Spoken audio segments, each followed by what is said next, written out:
আসসালামু আলাইকুম। আমি পদ্মজা। পর্ব ৪৫ লিখেছেন ইলমা বেহরোজ। দেখতে দেখতে চলে এসেছে শীতকাল। সকাল ১০টা বাজে, অথচ কুয়াশার চাদরে চারদিক ঢাকা। ব্যালকনিতে দাঁড়িয়ে আছে পদ্মজা। মনটা কুঁকাইছে, বুকে অজানা একটা ঝড় বইছে। স্থির হয়ে কোথাও দাঁড়াতে পারছে না। ঢাকা আসার পর থেকে নিয়মিত পূর্ণার লেখা চিঠি পেত। প্রায় ৪ মাস হলো বাড়ি থেকে কোনো চিঠি আসছে না। পদ্মজার ৯টা চিঠি পাঠিয়েছে, একটার উত্তর আসেনি। বাড়ির সবার কথা খুব মনে পড়ছে। ব্যালকনি ছেড়ে রুমে ঢুকলো পদ্মজা। বিছানায় গা এলিয়ে দিয়ে ঘুমের রাজ্যে হারিয়ে যায়। একটা সুন্দর স্বপ্ন দেখে হাওলাদার বাড়িতে টেলিফোন এনেছে। পূর্ণা হাওলাদার বাড়িতে এসে পদ্মজার সাথে যোগাযোগ করে। পদ্মজা কথা বলতেই উপাস থেকে পূর্ণার উল্লাস ভেসে আসে। আপা, আপা, আমি তোমার গলার স্বর শুনতাছি। তুমি শুনতাছ? শুনছি। কেমন আছিস? আম্মা কেমন আছে? বাড়ির সবাই ভালো আছে? সবাই ভালো। তুমি কেমন আছো? আমার বিশ্বাস হচ্ছে না, তোমার গলার স্বর শুনতেছি। আচ্ছা শোন। বলো আপা। আশেপাশে কেউ আছে? খালাম্মা আছে। এই বাড়িতে আর আসবি না। আমি যতদিন না আসবো মনে রাখবি। কেন আপা? মানা করছি শুনবি। আচ্ছা, কিন্তু আমি ভাবছিলাম এবার প্রতিদিন দুলা ভাইয়ের বাড়ি আসবো আর তোমার সাথে কথা বলবো। ধুর, আবার যখন আসবো আমাদের বাড়িতে টেলিফোন নিয়ে আসবো। এরপর প্রতিদিন আমাদের কথা হবে। এখন আমার মানা শোন। টাকা কই পাবে? সেদিন উনি বলেছেন নিয়ে আসবেন। আমি মানা করেছিলাম। বললেন তুমি আনন্দে থাকলেই আমার সুখ। তোমার সুখের জন্যই এখন আমার সব। আর কি বলার। দোলা ভাই খুব ভালো, তাই না আপা? হুম। আম্মার শরীর সত্যি ভালো আছে? আছে, আগের চেয়ে ভালো। খেয়াল রাখিস আম্মার। রাখবো। বাতাসটা বেড়েছে, পদ্মজার গা কাটা দিচ্ছে। আচমকাই ঘুমটা ভেঙে যায়। চট করে উঠে বসে হাতের দিকে তাকিয়ে দেখে টেলিফোন নেই। একদম বাস্তবের মতো অনুভূতি হচ্ছিল। পদ্মজা দেয়াল ঘড়িতে দেখে ১১টা বাজে। টেলিফোন পুরো দেশে হাতে গোনা কয়েকজনের বাসায় আছে। সেখানে গ্রামে টেলিফোনে যোগাযোগ করা যাবে ভাবা হাস্যকর। পদ্মজা বিছানা ছেড়ে ডাইনিং রুমে চলে আসে। কপালে হাত দিয়ে দেখে গায়ে জ্বর এসেছে। পূর্ণার সাথে কথা বলতে ইচ্ছে করছে। সে দীর্ঘ নিঃশ্বাস ছাড়লো। রান্নাঘরে যেতে যেতে ডাকলো, মনা। পরক্ষণে মনে পড়ল মনা বাসায় নেই। ২ দিন আগে বাড়িতে গিয়েছে। খুব একা লাগছে তার। সবকিছু রান্না আছে, আর কি রাঁধবে? ১ কাপ চা বানিয়ে খাওয়া যাক। পদ্মজা ১ কাপ চা নিয়ে ডাইনিং রুমে জানালার পাশে ঘেঁষে বসলো। গ্রামের সোনালি দিনগুলোর কথা মনে পড়ছে। মোর্শেদ প্রথম যেদিন সোয়েটার কিনে দিয়েছিল সেই দিনটা কথা মনে পড়ছে। সকাল সকাল উঠে খেজুরের রস দিয়ে পিঠা খাওয়া, কত লোভনীয় সেই দিনগুলি। কলিং বেল বেজে উঠল। অসময়ে কলিং বেল শুনে পদ্মজা অবাক হলো। আমির তো এখন আসবে না, ২ ঘন্টা আগেই বের হলো। তাহলে কে এসেছে? গায়ে শাল টেনে নিল সে। এরপর দরজা খুলল। দরজার সামনে আমির দাঁড়িয়ে আছে। পদ্মজা অবাক হয়ে জানতে চায়, এত দ্রুত? তৈরি হও, বাড়িতে যাব। পদ্মজার চোখ পলক ফেলে আবার তাকালো। বলল, বাড়িতে মানে? আনন্দপুর। আমির দরজা লাগিয়ে বলল, হুম। দ্রুত হও, শাড়ি পাল্টাও। পদ্মজার উৎকণ্ঠা হুট করে যে কোনো খারাপ খবর? আমির হেসে বলল, তেমন কিছু না। কয়েকদিন ধরে দেখছি মন খারাপ করে বসে থাকো, তাই হুট করে যাওয়ার কথা ভাবলাম। তোমার কলেজ তো শীতের বন্ধই আছে। আমি 1 সপ্তাহের জন্য ম্যানেজারকে সব বুঝিয়ে দিয়েছি। আর আলমগীর ভাই এসেছে, কোনো চিন্তা নেই। এত এবার দ্রুত হও, ট্রেন 12টায়। আজকের শেষ ট্রেন কিন্তু এটাই। আমি তৈরি আছি, শুধু লাগেজে 2-3টা শার্ট ঢুকিয়ে নিলেই হবে। পদ্মজা আর কিছু বলল না, ছুটতে যায় 2 তলায়। তার হৃৎপিণ্ড খুশিতে দামাম বাজাচ্ছে। 10 মিনিটের ব্যবধানে শাড়ি পাল্টে লাগেজেও গুছিয়ে নিল। দুজন বেরিয়ে পড়ে। গন্তব্য আনন্দপুর। দীর্ঘ 8 মাস পর জন্মস্থান, জন্মদাত্রী, জন্মদাতা, ভাই বোন সবাইকে দেখতে পাবে পদ্মজা। ভেতরে ভেতরে উত্তেজনা কতটা কাজ করছে যে শীতের প্রকোপ টের পাচ্ছে না সে। কেবিনে ঢোকার পর থেকে বারবার এক কথাই বলে চলেছে, পদ্মজা, কতদিন পর যাচ্ছি। আম্মা হুট করে আমাকে দেখে জ্ঞান না হারিয়ে ফেলে। পূর্ণা নিশ্চিত জ্ঞান হারাবে। আমির হাসল। পদ্মজার এক হাত মুঠোয় নিয়ে বলল, আসো গল্প করি। পদ্মজা তাকালো। তার চোখ দুটি হাসছে, চিকমিক করছে। সে প্রশ্ন করল, আলমগীর ভাইয়া আমাদের বাসায় আর উঠবেন না? অফিসেই থাকবে?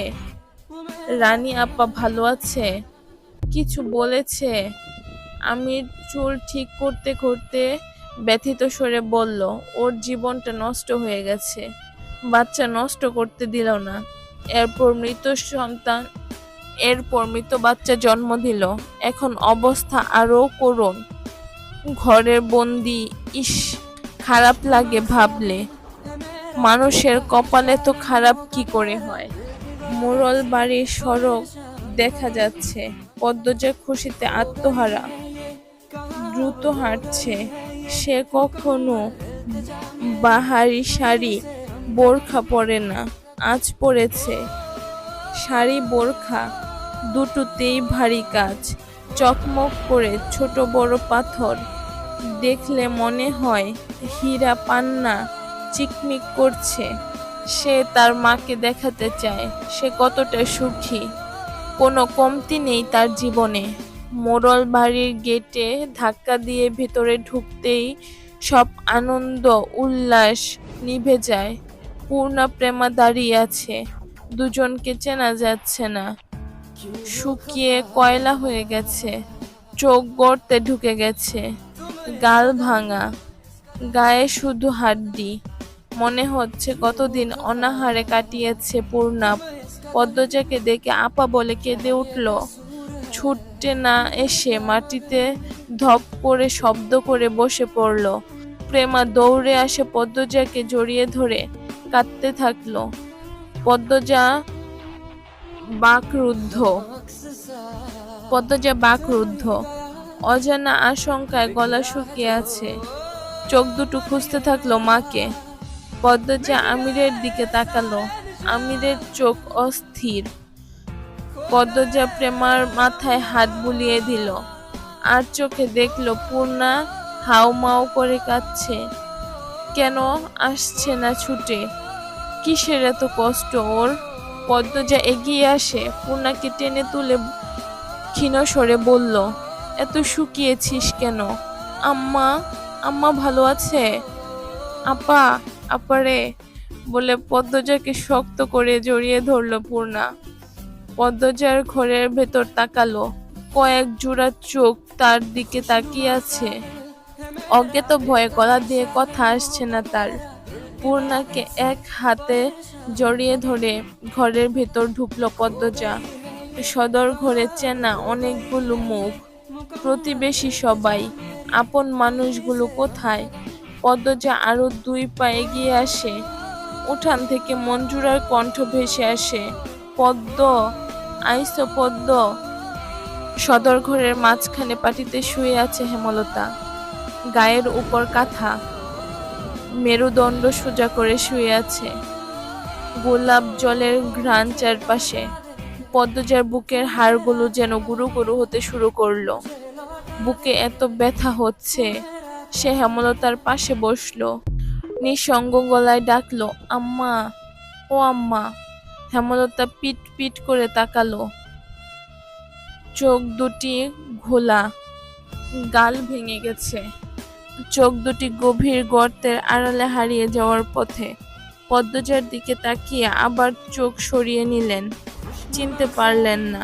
পদ্মজা হেমলতার এক হাত মুঠো নিয়ে চুমু দিলেন, 2 ফোঁটা জল গড়িয়ে পড়ল হেমলতার হাতে, তাতেও হেমলতার ভ্রূক্ষেপ নেই। তিনি নিজের মতো ঘরের ছাদে তাকিয়ে আছেন। মঞ্জুরা সদর ঘরে ঢুকতেই বিলাপ শুরু করলেন। পদ্মজা জোরে চেঁচিয়ে উঠল, চুপ করো, কেউ কাঁদবে না, চুপ করো। সবার কান্না থেমে যায়। পদ্মজা হেমলতাকে বলল, ও আম্মা, কথা বলো। আমি আমি তোমার পদ্মজা, তোমার আদরের পদ্মজা। আম্মা 4 মাস ধরে কাউকে চিনে না আপা। পূর্ণা ডুকরে কেঁদে উঠল। পদ্মজার চোখ পড়ে সদর ঘরের কোণে। মোরশেদ কপালে হাত দিয়ে বসে আছেন। মানুষটাকে চেনা যাচ্ছে না একদমই। পিঠের হাড্ডি বেরিয়ে আসছে। পদ্মজা বাকহীন হয়ে পড়ল। কিছু বলবে নাকি কাঁদবে?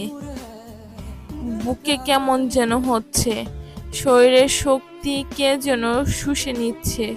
পদ্মজা 2 হাতে হেমলতার মাথা তুলে ধরল। হেমলতা তাকালো, নিষ্প্রাণ চাহনি। হেমলতার মুখটা পদ্মজার বুকের সাথে জড়িয়ে ধরে আকুল ভরা কণ্ঠে বলল, একবার কথা বলো আম্মা, একবার 2 হাতে জড়িয়ে ধরো। হেমলতার হাত দুটি নেতিয়ে আছে মাটিতে।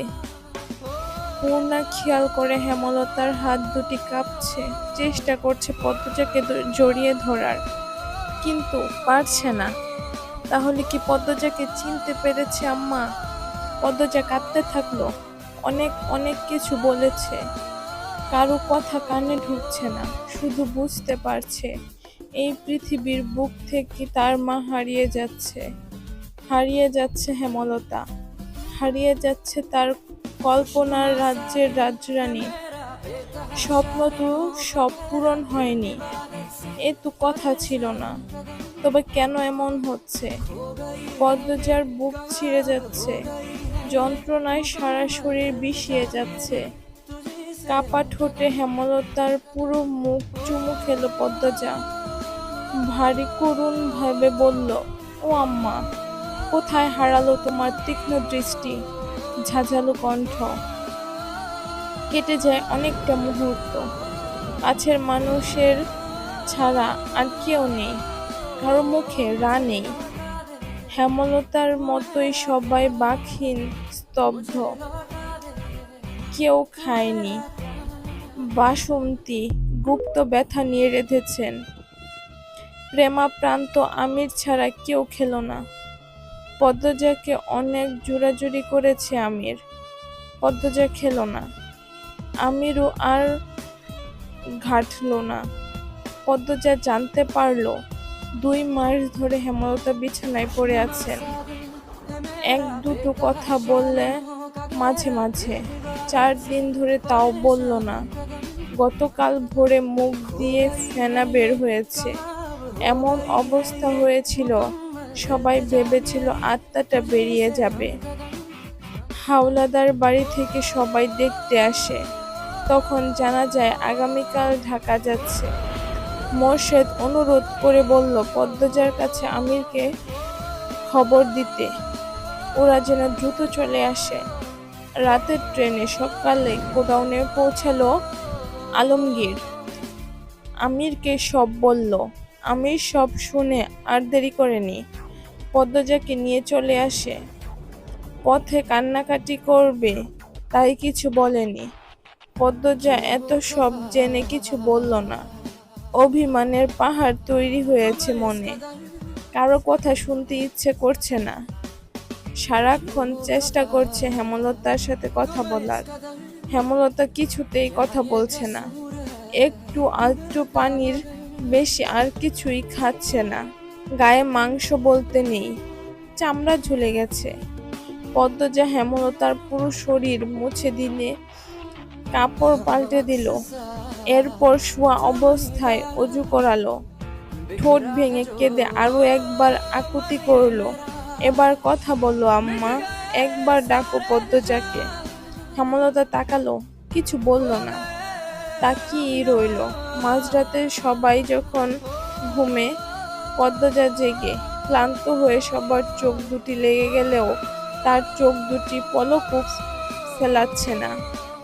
মনে হচ্ছে কে যেন চারপাশে ঘুরছে, তার মাকে নিয়ে যেতে। ঝিঝি পোকার ডাক, শিয়ালের হাঁক ছাপিয়ে সে যেন কারো পায়ের শব্দ শুনতে পাচ্ছে। অবচেতন মন আজরাইলের উপস্থিতি অনুভব করছে। পদ্মজার বুকে ভয় জেঁকে বসে, চোখ ফোঁটা জল বেরিয়ে আসে। এদিক ওদিক তাকিয়ে কেঁদে অনুরোধ করছি, আমার মাকে কষ্ট দিবেন না। মুখে হাত চেপে কান্না আটকানোর প্রচেষ্টায় বারবার ব্যর্থ হতে থাকলো পদ্মজা। কাঁদতে কাঁদতে কণ্ঠ নিভে এসেছে, ঠান্ডায় শরীর জমে গেছে। চোখটা লেগেছে মাত্র, তখনই দপ দপ একটা শব্দ ভেসে আসে। পদ্মজার চমকে তাকালো, হেমলতার হাত দিয়ে মাটি খামচাচ্ছে, শরীর কাঁপছে। পদ্মজার নিঃশ্বাস থেমে যায়। হেমলতা এক হাত শক্ত করে ধরে কেঁদে উঠে বলল, আম্মা, আম্মা, যেও না আমাকে ছেড়ে। ও আম্মা, আম্মা, আমার কষ্ট হচ্ছে আম্মা, আমার খুব কষ্ট হচ্ছে। আম্মা, পায়ে পড়ি, আমাকে ছেড়ে যেও না আম্মা, আম্মা। পদ্মজা দ্রুত হেমলতাকে জড়িয়ে ধরে, হাউমাউ করে কাঁদতে থাকে। সবার ঘুম ছুটে যায়। এক সময় করুণ কান্নার স্বর ভেসে ওঠে মোড়ল বাড়ি। পদ্মজা কাউকে অনুরোধ করে বলল, নিয়েন না আমার আম্মাকে, কষ্ট দিচ্ছেন কেন এত, আমার আম্মার কষ্ট হচ্ছে। আম্মা, ও আম্মা, আম্মা, আমাকে ছেড়ে যেও না। পদ্মজা কাঁদতে কাঁদতে সূরা ইয়াসিন পড়া শুরু করেছে। হেমলতা শেষবারের মতো উচ্চারণ করলো, লা ইলাহা ইল্লাল্লাহু মুহাম্মাদুর রাসূলুল্লাহ সাল্লাল্লাহু আলাইহি ওয়াসাল্লাম। শেষ নিঃশ্বাস ত্যাগ করে আত্মাটা বেরিয়ে যায়। শরীরের কাঁপাকাঁপি থেমে যায়। দেহটা শুধু পড়ে রয়ে পরিত্যক্ত বস্ত্রের মতো। পদ্মজা দেহটাকে খামচে জড়িয়ে ধরে আম্মা বলে চিৎকার করে উঠল। আশেপাশের সব বাড়ি থেকে মানুষ ছুটে আসে। পূর্ণা কাঁদতে কাঁদতে জ্ঞান হারায়। ফজরের আজান পড়েছে। আমির পদ্মজাকে হেমলতার থেকে ছাড়ানোর চেষ্টা করে, কিছুতেই প্রাণবিহীন দেহটা পদ্মজা ছাড়তে চাইল না। যেন তার ডাকেই ফিরে আসবে হেমলতা। এমন কি হতে পারে না? হেমলতা কথা বলে উঠলেন, আবার হাঁটলেন। পদ্মজাকে ধমকে বললেন, চুপ, এত কিসের কান্না? আমার মেয়ে হবে শক্ত আর কঠিন মনের, এত নরম হলে চলবে না। এটা শুধুই কল্পনা। আত্মা একবার দেহ ছেড়ে দিলে আর ফিরে আসে না, আপন ঠিকানায় ফিরে যায়। হেমলতা নামে মানুষটার আয়ুকাল এতটুকুই ছিল। তিনি উড়াল দিয়েছেন পরকালে, রেখে গেছেন আদরের 3 কন্যা। আদরের কন্যাদের ছেড়ে তো কখনোই দূরে থাকতে পারতেন না। এবার কিভাবে চলে গেলেন? তিনি নিশ্চয়ই মৃত্যুর সাথে কঠিন যুদ্ধ করেছেন, পেরে ওঠেননি। ভোরের আলো ফুটতেই পদ্মজা নিজেকে শক্ত করলো। গোসল করে এসে কোরআন শরীফ নিয়ে বসলো। হেমলতা বলতেন, মা বাবা মারা গেলে কান্নাকাটি না করে লাশের পাশে বসে কোরআন শরীফ পড়া ভালো, এতে কারুর কবরের আযাব থাকলে কম হয়। এই কথার কোনো সত্যতা নেই, তবে অনেক গ্রাম অঞ্চলে মানুষ এই কথাটি মন প্রাণে বিশ্বাস করে। সে প্রতিটি অক্ষর পড়ছে আর কাঁদছে। জীবনের আকাশে 7 রঙা রংধনু নিভে গেছে, তার কখনো উঠবে না, কোনো দিন না। মোর্শেদ পাঞ্জাবি হাতে নিয়ে চোখের জল মুছছেন, আবার ভিজে যাচ্ছে। গোসলের পর হেমলতার মুখটা উজ্জ্বল হয়েছে, ঠোঁটের কোণে যেন হাসি লেগে আছে। পদ্মজা হেমলতার মৃত দেহের সামনে এসে দাঁড়ান। সাদা কাপড়ে মোড়ানো লম্বা দেহটা দেখে বুকটা হাহা করে উঠল। আকাশের দিকে তাকিয়ে বলল, আমি জানি তোমার রুহু আমার পাশেই আছে। এভাবে কথা না ভাঙালেও পারতে আম্মা। বলেছিলে কখনো কিছু লুকাবে না। বেহেশতে ভালো থেকো আম্মা। আমি পূর্ণা প্রেমা প্রান্তকে দেখে রাখবো। এরপর হাঁটু ভেঙে খাটিয়ার সামনে বসলো। হেমলতা কানে মুখ নিয়ে ফিসফিসিয়ে বলল, আল্লাহকে বলে খুব দ্রুত আমাকে নিতে এসে আমির হিমেল সহ আরো 2 জন খাটিয়ার কাঁধে তুলে নিল। কালিমা শরীফ বলতে বলতে আরো সামনে এগিয়ে পূর্ণাকে 3 জন মহিলা ধরে রেখেছেন। সে হাত পা ঝাঁপিয়ে চেষ্টা করছে ছাড়া, তার ইচ্ছে হচ্ছে মৃতদেহটাই আঁকড়ে ধরে রাখতে। পদ্মজা মাটিতে বসে পড়ল। কি যেন বুক ছিঁড়ে বেরিয়ে যাচ্ছে। আম্মা আম্মা বলে 2 হাত মাটিতে খামচে ধরে, মাটিতে মাথা ঠেকিয়ে বিড়বিড় করে, আমার আম্মাকে কষ্ট দিও না মাটি, একটুকুই কষ্ট দিও না। আমার আম্মাকে যত্নে রেখো। হীরের টুকরা তোমার বুকে ঘুমাতে যাচ্ছে। কষ্ট দিও না, কষ্ট দিও না। হাড় কাঁপানো শীতে কাঁপছে পদ্মজা।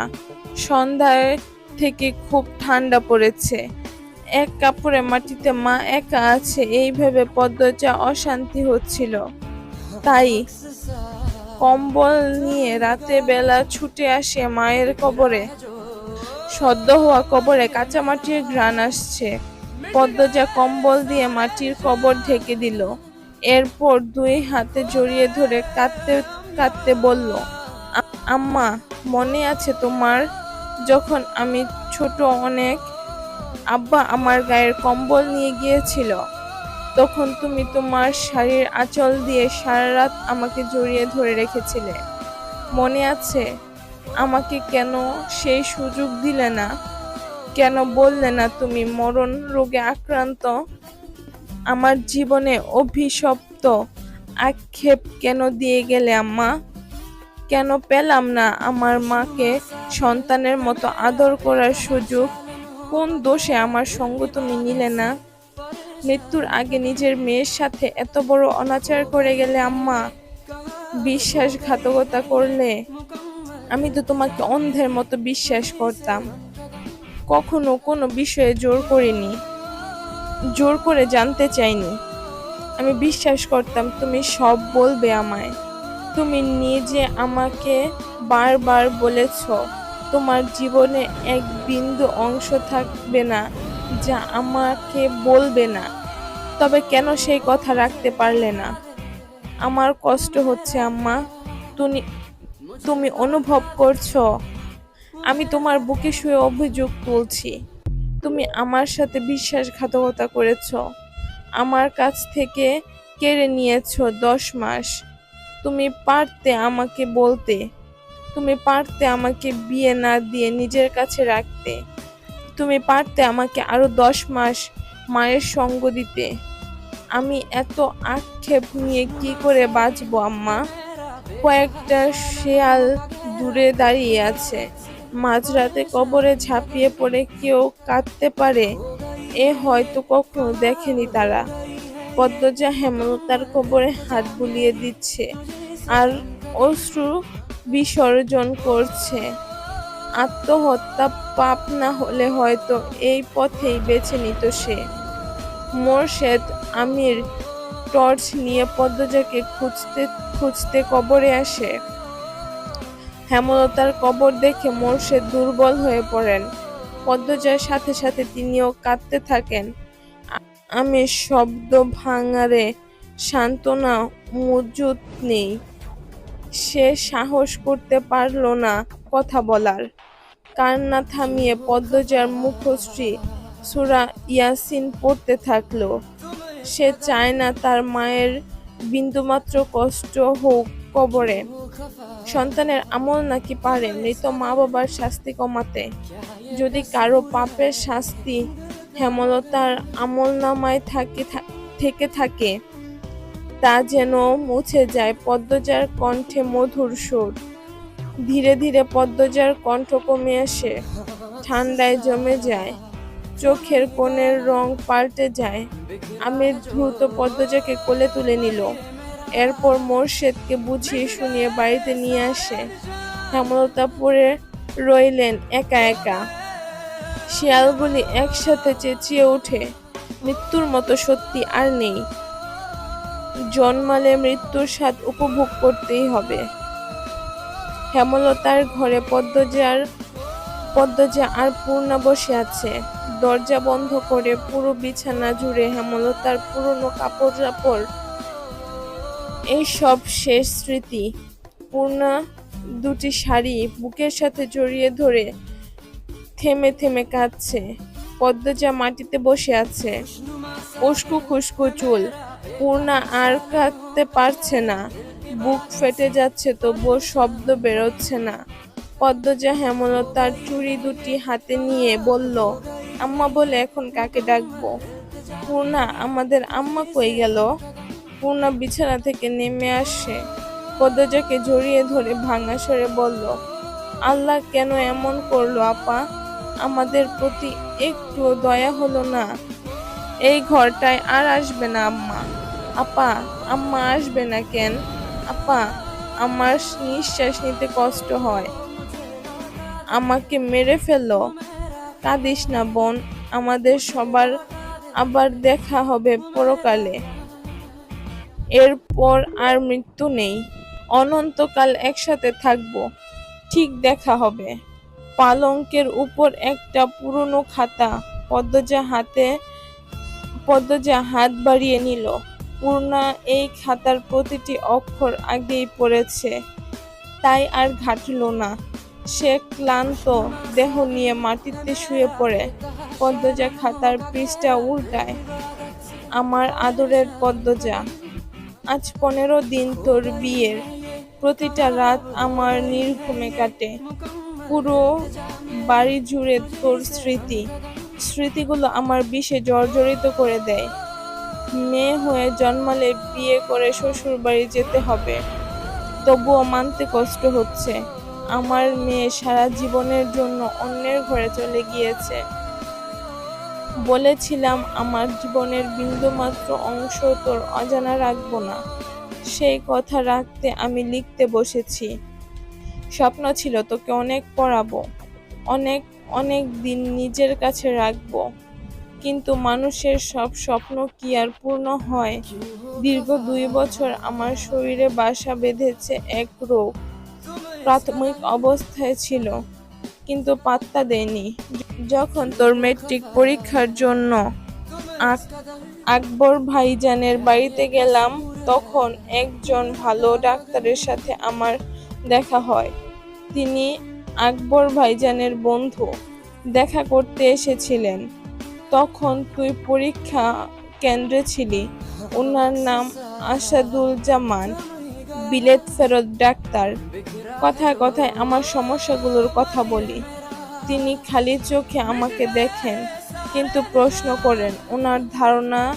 ওনার ধারণা জানান আমি পার্কিনসন্স ডিজিজ নামক প্রাণঘাতী রোগে আক্রান্ত, যার 80% লক্ষণ আমার সাথে মিলে যায়। তিনি দ্রুত আমাকে পরীক্ষা করতে বললেন। এই রোগের চিকিৎসা তো দূরে থাকা দেশে এই রোগের পরীক্ষার কেন্দ্রেও হাতে গোনা 1-2টা আছে। সেদিনটা আমার জীবনের বড় ধাক্কা ছিল। আমি দিন শেষে হারিয়ে ফেলি। আমি মারা গেলে আমার 3 মেয়ের কি হবে? কি করে বাঁচবে? ভয়ানক এই রোগ নিয়ে তোর সামনে হাসতে আমার ভীষণ কষ্ট হতো, তবুও হাসতে হতো। মুহিব খুব ভালো ছেলে, তাই তাদের প্রস্তাব ফিরিয়ে দেয়নি। আমি মারা যাওয়ার আগে তোর ভবিষ্যৎ নিশ্চিত করে যেতে চেয়েছিলাম। বিয়ে ঠিক করে ফিরে আসি গ্রামে। প্রতিটি দিন, প্রতিটি মুহূর্ত অসহনীয় যন্ত্রণা কাটাতে থাকি। আসাদুজ্জামান ঢাকায় এক হাসপাতালের নাম লিখে দিয়েছিলেন, যেখানে এই রোগের পরীক্ষা করা হয়। 100% নিশ্চিত হওয়ার জন্য পরীক্ষা করাটা জরুরি। তার জন্য কেউ একজন দরকার পাশে। তোর আব্বাকে সব বলি। সব শুনে তোর আব্বা হাউমাউ করে বাচ্চাদের মতো কেঁদেছে। আল্লাহর উপর ভরসা রেখে চলে যাই ঢাকায়। আমি তখন হুঁশে ছিলাম না। মৃত্যু আমার পিছনে ধাওয়া করছিল। তাই মাথায় আসেনি আমি না থাকলে আমার মেয়েদের কোনো ক্ষতি হতে পারে। ঢাকায় যাওয়ার পথে আল্লাহর কাছে কাকুতি করি যেন পরীক্ষায় কিছু ধরা না পড়ে, বিয়েটা ভেঙে দিতে পারি, আর আমার মেয়েদের নিয়ে আরো কয়টা বছর বাঁচতে পারি। কিন্তু আল্লাহ ছাড়লেন না, তিনি দয়া করলেন না। মা, জানতে পারি আমার হাতে সময় কম। এই রোগের নিরাময় নেই। যে কোনো বয়সেই যে কোনো মুহূর্তে মারা যেতে পারি। এই কথা শোনা আমার পক্ষে সহজ ছিল না। ভেঙে গুঁড়িয়ে গিয়েছিলাম। কিন্তু তোদের কথা মনে পড়তে আবার নিজেকে শক্ত করে নিয়েছি। যতদিন বাঁচবো শক্ত হয়ে বাঁচবো। তোর জীবনে গুছিয়ে দিয়ে যাব। আমি পেরেছি। তোর বিয়ে হয়েছে ভালো ছেলের সাথে, সুখে আছিস, এই তো শান্তি। একদিন তোকে, তোদের সবাইকে আমি ভুলে যাব। এখন তো কথা ভুলে যাই, তখন নিজের নারী ছেঁড়া সন্তানদের মুখও অচেনা হয়ে যাবে। কি নির্মম, তাই না মা? তুই ঢাকা চলে গিয়েছিস অনেক দিন হলো। আমার মনে হচ্ছে আমাদের আর দেখা হবে না। আমার শরীরের অবস্থা ভালো না। আজ নাকি প্রান্তকে চিনতে পারিনি আমি। বেশ অনেকক্ষণ ওর চেহারাটা আমার অচেনা লেগেছে। কি অদ্ভুত, ভুলে ভুলে যাবে আবার মনে পড়ে। হাত পা মাথা মুখের থুতনি চোয়াল মাঝে মাঝে খুব কাঁপে। ধীরে ধীরে শরীরের ভারসাম্য একদম নষ্ট হয়ে যাচ্ছে। লাহারি ঘরে গিয়েছিলাম, হুট করে চৌকির উপর থেকে পড়ে গিয়েছি। পূর্ণা সে কি কান্না! মেয়েটা খুব কাঁদুনে হয়েছে। একদমই হাঁটতে ইচ্ছে করে না, শক্তি কুলায় না। তোর কথা খুব মনে পড়ে। বৃদ্ধ হয়ে তোর শরীরে ভর দিয়ে হাঁটার ইচ্ছে ছিল মনে। পেটের চামড়ায় ফোসকার মতো কি যেন হয়েছে, চুলকায়, ব্যথা করে। রাতে ঘুম হয় না যন্ত্রণায়। তোর আব্বা আমার অশান্তি দেখে ঘুমাতে পারে না। বাসন্তী আপা সব জানে। মানুষটা অনেক ভালো। ভুল তো সবাই করে, এমন কেউ আছে যে জীবনে ভুল করেনি? বাসন্তী আপার রান্না নাকি অনেক মজা হয়, খুব ভালো গ্রান হয়। প্রান্তপ্রেমা সারাক্ষণই বলে, কিন্তু আমি সেই গ্রান পাই না। গ্রান শক্তিটাও লুপ্ত হয়ে গেছে। কয়দিন ধরে টয়লেটেও হচ্ছে না, খাবার গিলতে পারি না। কোন পাপে এমন করুণ দশা হলো আমার? বোধহয় আর শক্তি পাবো না লেখার। পুরনো সব কিছু স্থায়ীভাবে ভুলতে আর কতক্ষণ? সব লক্ষণ তো জেঁকেই বসেছে শরীরে। বাকি শুধু দুনিয়াটাকে ভুলে যাওয়ার। আজ সারা রাত জেগে আরো কিছু কথা লিখতে চাই। যেদিন আমি জলিল আর মঞ্জুরের ছেলেকে খুন করেছি, সাঈদ তার আগেই খুন হয়ে গিয়েছিল। আটপাড়ার বড় বিলের হাওরের টিনের ঘরে ওরা তিনজন সব সময় জুয়া খেলা। আটপাড়া বড় বিলের হাওরের টিনের ঘরে ওরা তিনজন সব সময় জুয়া খেলে গাঁজা খায়। সেই দিন গাঁজা খেয়ে পড়েছিল। গিয়ে দেখি সাঈদের লাশ এর কোণে পড়ে আছে। হাতে দাঁড়িয়ে আছে তোর দেবর রিদওয়ান। ও আমাকে দেখে পালিয়ে যায়। এরকম দৃশ্য দেখে অপ্রস্তুত হয়ে পড়িয়া তবুও থেমে থাকিনি। ঘুমন্ত জলিল আর মঞ্জুর ছেলেকে বেঁধে বাকিটুকু বললাম না, শুধু এইটুকু বলবো, আমি যখন জলিল আর মঞ্জুরের ছেলেকে কুপিয়েছিলাম তখন রিদওয়ান ঘরের পাশে লুকিয়েছিল। সে সব দেখেছে। আমি বের হতেই সে উল্টো দিকে হাঁটা শুরু করে। আজও জানতে পারিনি সে কেন সাইদকে খুন করেছে। তুই ঢাকা চলে গিয়েছিস ভেবে শান্তি লাগছে। রিদওয়ান ভয়ঙ্কর মানুষ। তার খুন করার হাত বলেছে এটা তার প্রথম খুন নয়। সাবধানে থাকবি, আমিরকে সাবধানে রাখবি। তোর শাশুড়িকে কাঁদতে দেখেছি, ওনাকে আপন করে রাখবি। আর লেখা যাচ্ছে না, হাত কাঁপছে, কেমন ঝাপসা হয়ে আসছে চারদিক। এই খাতাটা প্রান্তের লুকিয়ে নিয়ে এসেছি।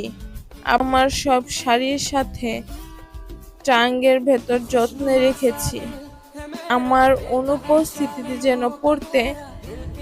আমার অনুপস্থিতিতে যখন পড়বি কাঁদবি না একদম। জীবন বড় হবি। আমি না থাকলে মৃত্যুর কামনা করবি না। এটাও এক ধরনের পাপ। আল্লাহ যখন ইচ্ছে হবে মৃত্যু দিবেন। তিনি যে কারণে সৃষ্টি করেছেন তা পূরণ হলে মৃত্যু ধেয়ে আসবে। শুধু মৃত্যুর কথা স্মরণ রাখবি। কোনো পাপে জড়াবি না, অন্যায়ের প্রশ্রয় দিবি না।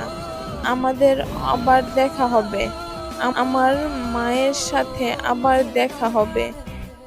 তুই তো আমার মা, আমার পদ্মজা, আমার 7 রাজার ধন, আমার 3 কন্যা, আমার অহংকার, আমার বেহেশত।